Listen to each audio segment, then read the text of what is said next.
Assalamualaikum warahmatullahi wabarakatuh. Bersama saya pada kali ini saya ingin mengulas mengenai dua video yang diterbitkan oleh Dr. Haris Ismail, yaitu video Promedia Tajdid gagal dengan 5 kekeliruan fatal dalam menyesatkan Syekh Nazim Al-Haqqani, dan video yang satu lagi adalah Promedia Tajdid minta kalian hayat. Oke, jadi dalam ulasan ini saya akan menggunakan dua metode. Yang pertama, saya akan membawakan rujukan daripada buku Syekh Nazim Al-Haqqani sendiri, dan yang kedua saya akan membawakan transkrip ucapan daripada video Dr. Haris Ismail. Oke, saya bawakan rujukan dan transkrip ini sebab saya tengok Dr. Haris Ismail ni dia gemar menuduh orang lain melakukan strawman fallacy. Jadi, bagi menunjukkan bahawa apa yang saya ulas sebelum ini bukanlah satu strawman fallacy, saya akan memaparkan bukti-bukti daripada buku Syekh Nazim sendiri dan transkrip ucapan video Dr. Haris Ismail beserta minitnya. Jadi, para penonton boleh buat semakan sendiri terhadap rujukan yang saya kemukakan. Oke, jadi dalam video beliau telah menjelaskan lebih kurang 5 poin kekeliruan yang menurut beliau telah dilakukan oleh saya. Oke, yang pertama, beliau menyatakan bahawa saya telah menterjemahkan perkataan unbeliever kepada kafir, secara tidak tepat, di mana kata beliau dalam video yang sebelumnya dan video yang terbaru, yang tepat unbeliever ni diterjemah tidak beriman saja, bukan kafir. Okey. Seterusnya, yang kedua, beliau menyatakan saya keliru. Tujuan beliau mengemukakan dalil. Beliau kata beliau kemukakan dalil surah Al-A'raf ayat 172 dan surah At-Tariq tersebut ayat 6 hingga 7 bukan untuk menyokong kata-kata Syekh Nazim bahawa dalam tulang sulbi Nabi Adam alaihissalam ni terdapat yang beriman dan tidak beriman. Tapi beliau membawakan ayat tersebut cuma untuk menyatakan bahawa dalam tulang sulbi Nabi Adam tu ada keturunan Nabi Adam alaihissalam. Setakat itu saja, tanpa beliau menyokong bahawa ada yang beriman dan tidak beriman dalam tulang sulbi Nabi Adam alaihissalam. Kemudian yang ketiga, beliau menyatakan bahawa saya melakukan strawman fallacy, kononnya beliau dituduh kata anak keturunan Nabi Adam alaihissalam dalam tulang sulbi berdosa. Dan yang keempat, beliau menyatakan bahawa Syekh Nazim Al-Haqqani tidak menyatakan keturunan dalam tulang sulbi adalah kafir ataupun berdosa. Ini berkaitan dengan poin nombor 4. Dan yang kelima, beliau menyatakan bahawa saya melakukan kesilapan sebab tidak mentakwil kata-kata Syekh Nazim Al-Haqqani, seperti mana saya mentakwil hadis riwayat Imam Abu Daud. Okey. Dalam video terdahulu, Dr. Haris Ismail mengatakan bahawa Syekh Nazim Al-Haqqani tidak berbicara mengenai original sins dan beliau tidak mempunyai original sins versi yang tersendiri. Beliau menafikan sebab kata beliau dalam teks yang dibawa oleh Ustaz Salman Ali itu tidak ada perkataan original sins. Jadi di sini saya bawakan bukti. Sememangnya Syekh Nazim berkata mengenai original sins. Ini adalah muka surat 195 buku Mercy Ocean yang kedua yang dirujuk oleh Ustaz Salman Ali. Kalau kita tengok muka surat ni, dekat bahagian ni ada disebutkan di mana at this point someone ask a question about original sins. Jadi Syekh Nazim pun menjawab, yang mana jawapan itu pastilah mengenai original sins. Jadi dengan itu terbatallah apa yang didakwa oleh Dr. Haris Ismail bahawa Syekh Nazim tidak berkata mengenai original sins. Dan saya telah buktikan daripada video sebelum ini, daripada 3 poin yang saya berikan, memang Syekh Nazim Al-Haqqani menjelaskan mengenai original sins. Dr. Haris Ismail mengatakan, perbuatan saya menterjemahkan unbeliever merujuk kepada kafir dalam buku Syekh Nazim Al-Haqqani adalah salah. Jadi di sini saya bawakan 3 bukti daripada buku-buku Syekh Nazim Al-Haqqani sendiri, yang mana beliau membawakan makna kafir itu sebagai unbeliever, dan begitulah sebaliknya boleh diterjemahkan begitu. Oke, yang pertama adalah daripada buku Mercy Ocean, buku yang kedua muka surat 157, di mana Syekh Nazim berkata, our grand Sheikh say, whoever is never saying Allah is a kafir unbeliever. Okay, kafir unbeliever. Jadi unbeliever itu maknanya samalah dengan kafir dalam buku Syekh Nazim Al-Haqqani. Kemudian dalam buku Mercy Ocean, buku yang pertama muka surat 95, Syekh Nazim ada perkataan unbelieving woman. Di sana merujuk kepada seorang perempuan yang bukan beragama Islam. Kalau bukan beragama Islam, sudah tentulah perempuan kafir. Jadi unbelieving woman, perempuan kafir. Oke, seterusnya bukti yang ketiga bahwa unbeliever dalam buku Syekh Nazim Al-Haqqani merujuk kepada kafir adalah daripada glosari buku yang kedua muka surat 217, di mana Syekh Nazim diletakkan di belakang buku itu glosari kafir, unbeliever, infidel.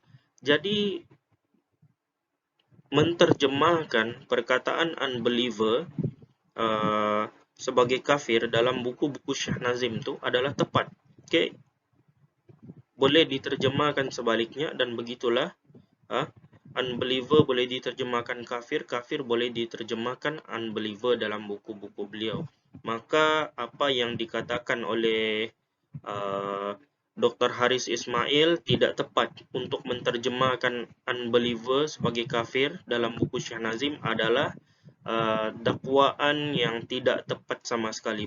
3 bukti ini menunjukkan bahwa apa yang saya terjemahkan tersebut menepati pengertian Syekh Nazim Al-Haqqani mengikut konteks yang sebenarnya.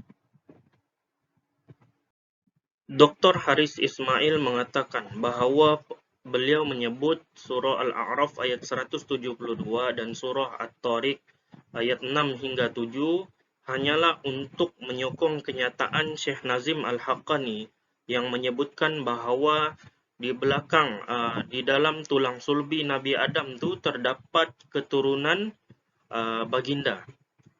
Adapun kenyataan Syekh Nazim yang menyatakan some of them believers, some of them unbelievers, ini tidak termasuk dalam konteks beliau menyebutkan 2 ayat tersebut. Walau bagaimanapun, apabila saya semak video yang terdahulu, saya dapati beliau menyebutkan dalil tersebut, surah Al-A'raf ayat 172 dan surah At-Tariq ayat 6 hingga 7, beliau menyebut ayat tersebut selepas beliau membaca ayat Syekh Nazim Al-Haqqani yang menyebutkan Adam was carrying in his spine the seeds of all his sons, some of them believers, some of them unbelievers. Kemudian beliau menyebutkan ayat tersebut, dan beliau bukan paparkan dalil ini sekali dalam video beliau paparkan ketika menyebut bahwa keturunan Nabi Adam alaihissalam yang berada dalam tulang sulbi baginda mendorong baginda untuk melakukan dosa makan buah daripada pohon larangan. Oke, ini disebutkan dalam video kesilapan yang Ustaz Salman Ali perlu mohon maaf ketika menit ke-13.57 hingga menit ke-14.34. Beliau paparkan gambar tersebut ketika menyebut berkenaan keturunan Nabi Adam mendorong Nabi Adam untuk berbuat dosa. Jadi kalau benar beliau tidak gunakan dalil surah Al-A'raf ini untuk menyokong kenyataan tersebut. Mengapa beliau paparkan gambar dalil tersebut ketika itu? Okay. Dan mengapa beliau sebut dalil tersebut selepas menyebutkan some of them believers, some of them unbelievers. Okay. Ini adalah satu perkataan yang menghairankan. Okay. Apabila dia kata dalam video terbaru dia, dia cuma gunakan dalil itu untuk menyatakan bahwa dalam tulang sulbi Nabi Adam itu terdapat keturunan baginda. Cukup setakat itu saja. Sedangkan bila saya semak video yang terdahulu, beliau telah menyebut dalil tersebut selepas menyebutkan apa yang dipaparkan di screen sekarang ini. Seterusnya, Dr. Haris Ismail kata dalam video terbaru beliau, saya tidak pernah, tak ada sebut pun bahwa keturunan di dalam tulang sulbi itu berdosa. Dan beliau kata juga dosa hanya berlaku, hanya akan berada di atas dunia. Ini dia sebut dalam video beliau ketika menit ke-8:18 hingga 8:24, menit ke-9:57 dan menit sehingga menit 9:59. Dia sebut nih. Tuan-tuan boleh tengok video tuh dengan jelas. Saya paparkan masa supaya dia tidak boleh tuduh saya lagi buat strawman falasi. Jadi dia kata saya tidak pernah kata pun, tak ada sebut pun bahwa keturunan dalam tulang sulbi itu berdosa. Kenyataan beliau nih adalah bercanggah dengan video yang lalu. Dalam video yang lalu, beliau telah mengatakan ketika dalam video kesilapan yang Ustaz Salman Ali perlu mohon maaf, menit 13:57 hingga menit 14:34, beliau telah mengatakan dengan jelas, bear in mind, yang paling penting kita kena ingat di sini adalah semua keturunan Nabi Adam ini masih berada di dalam tulang sulbi baginda, yang mendorong baginda untuk buat perbuatan itu. Keturunan baginda belum keluar, belum dilahirkan, belum ada di muka bumi ini. Semua masih berada di dalam tulang belakang, tulang sulbi baginda. Jadi yang membuat perbuatan itu adalah baginda yang dikatakan didorong oleh keturunan-keturunan di dalam tulang sulbi baginda. Kalau Dr. Haris Ismail akui keturunan dalam tulang sulbi yang telah mendorong Nabi Adam alaihissalam berbuat dosa, bukankah itu sebenarnya menunjukkan mereka itu berdosa di sisi Dr. Haris Ismail? Kan? Kita pikirlah, kita mengajak orang berbuat dosa, mendorong orang berbuat dosa, apa hukumnya? Berdosa sekali. Jadi kontradik, dia nampak kontradik. Kalau Dr. Haris Ismail kata, saya tidak pernah sebut pun keturunan Nabi Adam dalam tulang sulbi berdosa. Cuma dosa itu cuma berlaku atas dunia. Kalau begitu kenapa beliau iktiraf kata-kata Syekh Nazim bahwa keturunan dalam tulang sulbi Nabi Adam alaihissalam yang mendorong Nabi Adam untuk berbuat dosa. Pada poin yang keempat, dalam video ini saya ingin menerangkan bahwa kenyataan terbaru Dr. Haris telah menyanggahi kenyataan Syekh Nazim Al-Haqqani.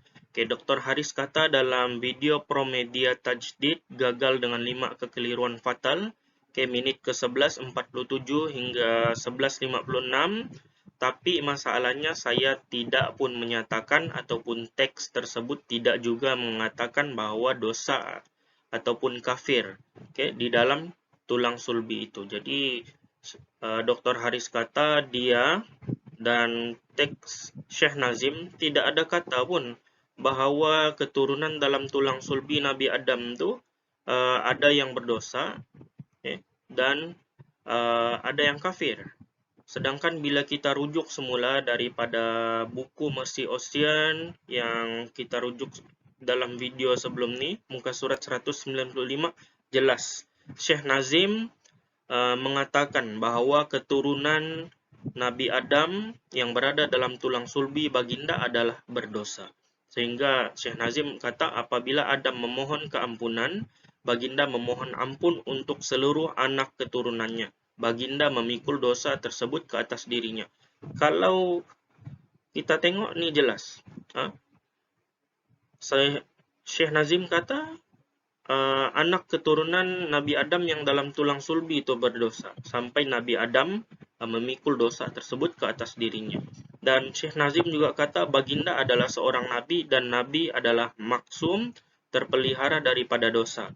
Meskipun begitu, sebagai seorang bapa, baginda memohon maaf bagi anak keturunannya.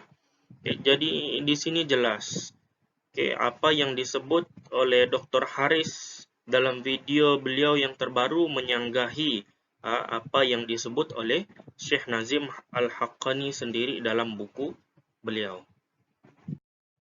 Seterusnya, poin yang kelima yang saya ingin ulas dalam video ini, ataupun poin yang terakhir adalah mengenai kata-kata Dr. Haris Ismail. Mengapa saya tidak mentakwil ucapan Syekh Nazim Al-Haqqani seperti mana saya mentakwil hadis riwayat Imam Abu Daud.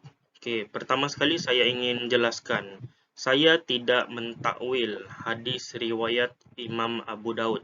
Zahir hadis tu kalau kita baca memang konteks dia mengenai nasib anak cucu Nabi Adam di akhirat.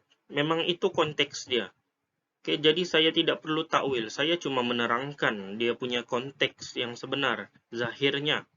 Jadi saya tidak ada takwil di situ, seperti mana yang dikatakan oleh Dr. Haris Ismail. Jadi di sini dia telah